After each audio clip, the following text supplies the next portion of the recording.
for people on business jets, connectivity for maritime users like people on cruise ship, as well as mobility for disaster recovery. In addition to serving Intelsat customers, IS-40e will host a NASA and Smithsonian payload called Tempo. Intelsat will operate the instrument while it monitors and tracks air pollution across North America on an hourly basis, with the ability to stay over a region of interest during a natural disaster, like a major fire or volcanic eruption. This is going to be the first time that we have an instrument providing air quality measurement from the geostationary orbit. It will allow to better understand the dynamics of air quality over the large cities. Intelsat's role is basically to provide the ground systems which enables the Smithsonian to send commands to the satellite and obtain measured data. This measured data then is stored in our riverside systems that will be accessed by the Smithsonian for analysis and provide to NASA.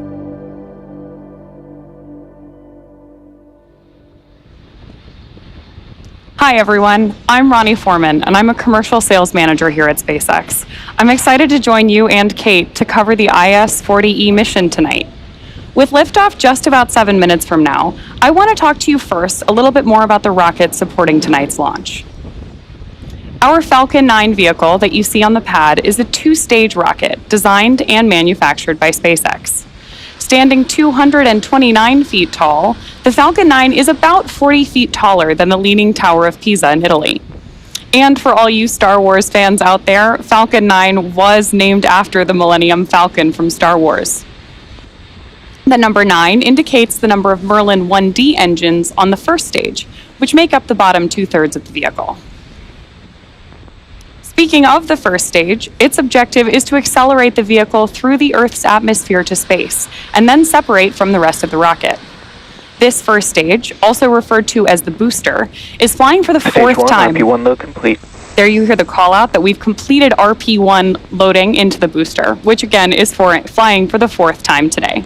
It previously supported CRS-26, OneWeb Launch 16, and a past Starlink mission.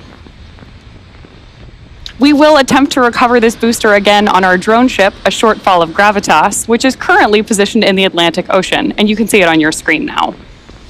If successful, that will mark our 184th landing of an orbital-class rocket, including both Falcon 9 and Falcon Heavy side boosters.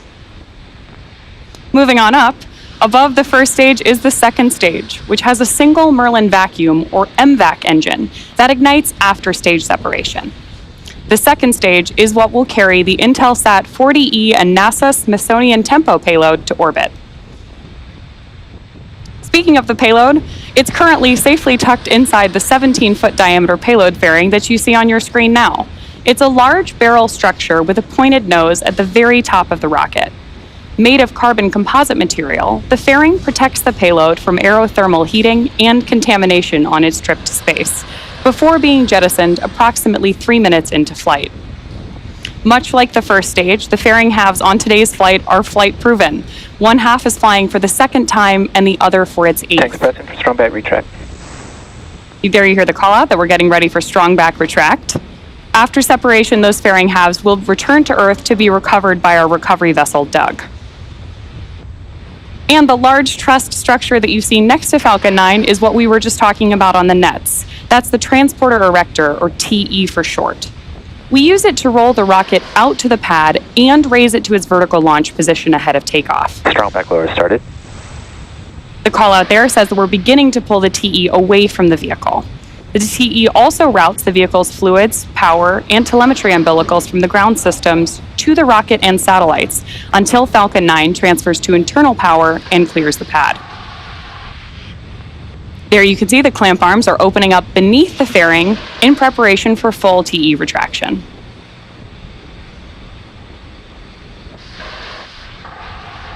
And as Ronnie mentioned, those clamp arms are now open, and we should hear the call out momentarily that the strong back is reclining. Actually, I think we can see it there on screen now. At T0, the ground hydraulic systems will pull the TE even further away from the Falcon 9 as it lifts off.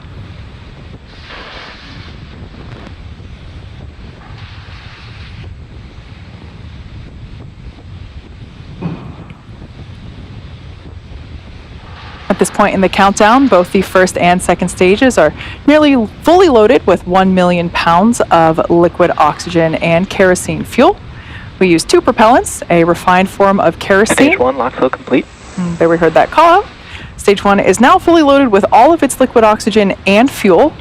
Stage 2 is undergoing its LOX load. Full fuel load is complete on Stage 2.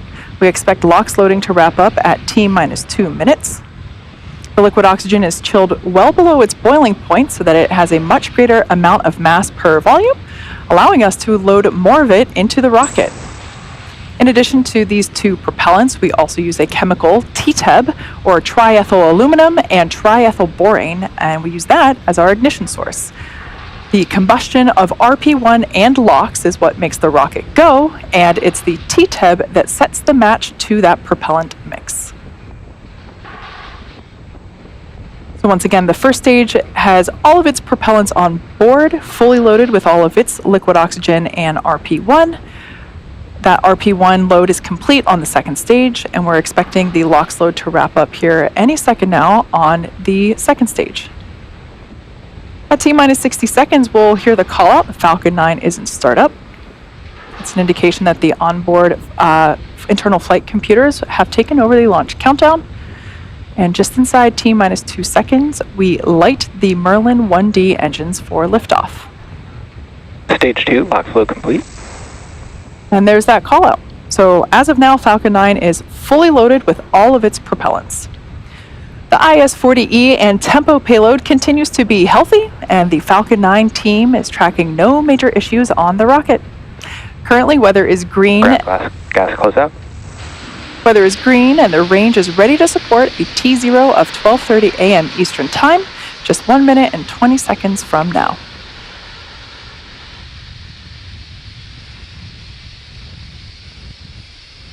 We heard that call a little bit ago for the ground closeouts. We'll now see some more of that liquid oxygen venting from the TE as those lines are now closed out to the vehicle.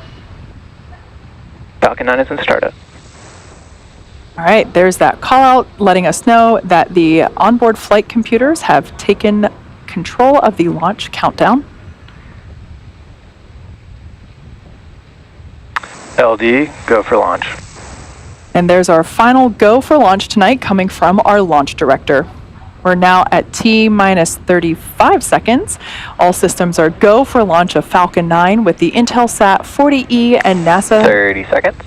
And the NASA Smithsonian Tempo payload. Let's listen in to the terminal count.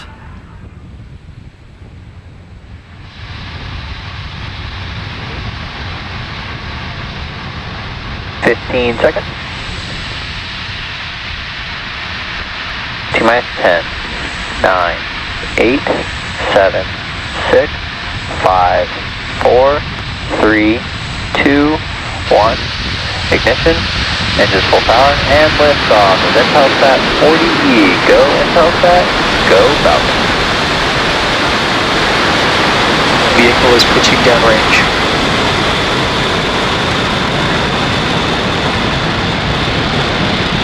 M1D chamber pressure nominal.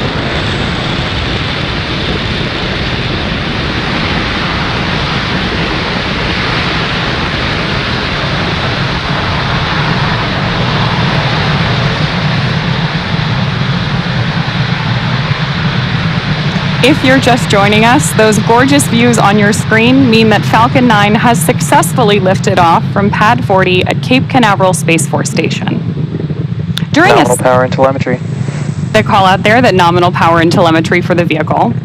During this phase, which is called ascent, we tilt the engines. The technical term for this is called gimbaling, and that turns the rocket horizontally in what we call a gravity turn. Falcon 9 is supersonic. There's a call out that Falcon 9 is now traveling faster than the speed of sound. During this period, we're still going up, but we're also heading horizontally away from the launch pad. Max Q. Just moments ago, we throttled down in preparation for max Q, which is the period of maximum aerodynamic pressure that the vehicle will see on ascent. So that's what's happening right now. The rocket typically needs to go about 17,500 miles per hour horizontally in order to avoid being pulled back to Earth and reach orbit. Now we're going to have 3 events coming up in quick succession. Started. Starting with main engine cutoff, stage separation, and second engine start 1. Main engine cutoff, or MECO, is the point during the flight where we shut down the 9 Merlin 1D engines on the first stage. Shortly after that, stages 1 and 2 will separate from each other so that the second stage isn't carrying unnecessary mass to orbit. And of course, the first stage booster begins its trip back to Earth. The last call out you heard was about the MVAC engine. That's what we're going to start up during SES-1, or second engine start 1. That's the period during the flight where we'll ignite the Merlin vacuum engine on board the second stage for the first time. So we'll see all 3 of those happen back to back just about 10 seconds from now.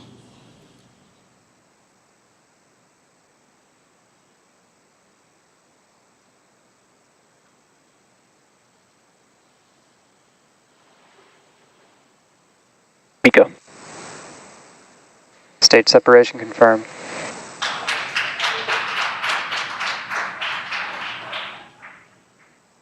MVAC ignition. So there you heard and definitely saw those great views on your screen.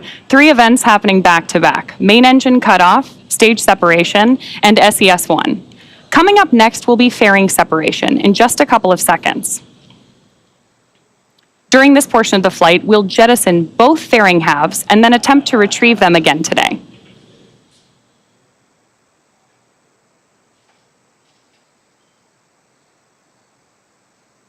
Both vehicles are following nominal trajectories. Fairing separation confirmed. There we've got confirmation of fairing separation, which means both fairing halves are on their way back to Earth to be recovered by our recovery vessel, Doug. Coming up next, there are 2 burns for our first stage as we prepare for landing on our drone ship, a shortfall of gravitas.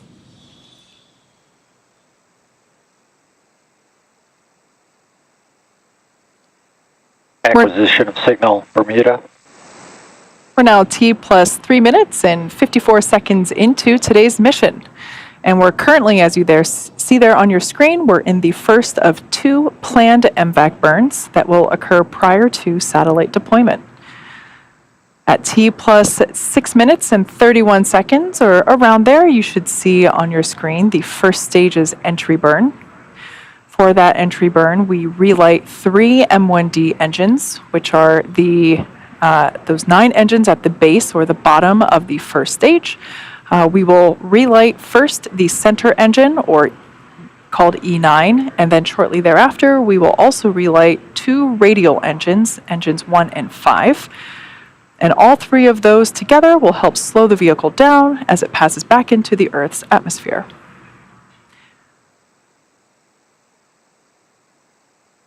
We perform that reentry burn in order to slow down the booster, which helps to reduce those reentry forces that it sees, and in turn, that helps us recover and reuse our first stages. Both vehicles continue to follow nominal trajectories. Although we can't see the first stage right now, you can follow along with the telemetry there in the bottom left-hand corner for stage 1, and then that stage 2 telemetry there in the right-hand bottom corner of your screen. We can see that the first stage is now beginning its descent back to Earth, so it has already passed through its apogee, making its way back down. This time we're targeting a landing on our drone ship, which is parked a couple hundred miles off the coast of Florida in the Atlantic Ocean. Now, during that entry burn, Falcon 9 is decelerating by firing its Merlin engines, but it's still moving very rapidly. This causes the vehicle to fly through Merlin's exhaust gases, also known as the rocket's plume, and by doing so, we get a deposit of soot on the vehicle surface. That soot then basically comes from the carbon-based fuel that Falcon 9 uses. We're expecting that entry burn to begin in about 20 seconds. Everything continues to look good there. For that second stage, we can see that MVAC engine, which is the singular Merlin engine designed for use in the vacuum of space, attached there to our second stage. Stage 1, entry burn startup. Stage 1 FTS is saved. All right, so there on that left-hand side of your screen, those stage 1 views are back. We can see that entry burn has begun, and it's also illuminating the grid fins, which help to steer the booster for re-entry and also to make a precise landing. Stage 1, entry burn shut down. All right, we can see that entry burn has Both concluded. vehicles continue to follow nominal trajectories. As a reminder, the first stage that we saw there on the left-hand side of your screen, that performed the entry burn for the 4th time. It previously supported CRS-26, OneWeb Launch 16, and a Starlink mission. Falcon 9 is the world's first orbital-class reusable rocket, and this is important because reusability allows SpaceX to refly the most expensive parts of the rocket, which in turn drives down the cost of space access. Terminal guidance.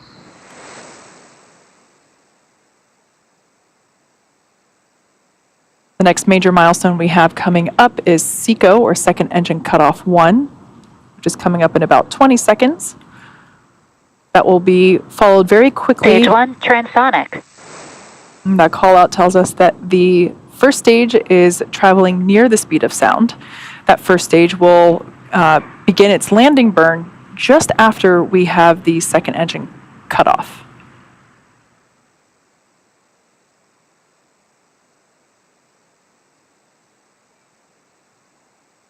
MVAC shutdown.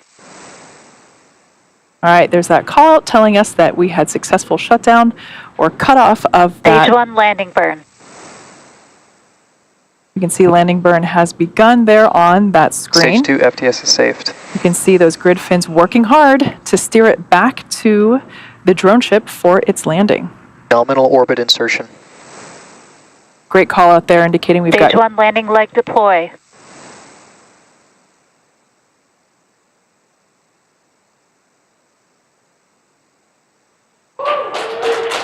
Stage 1, landing confirmed. There you can see on your screen an amazing view as always. That landing marks SpaceX's 184th recovery of an orbital class rocket, including first stage landings for Falcon 9 and Falcon Heavy. The mission isn't over just yet. We did hear the call out telling us that the second stage achieved good orbit, so it is now embarking on its first coast phase. After this coast phase, we will light that MVAC engine for a second time, and that will happen around the T+26 minute mark. So hang tight, we'll see you back here in about 15 minutes.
detected loss of signal Bermuda.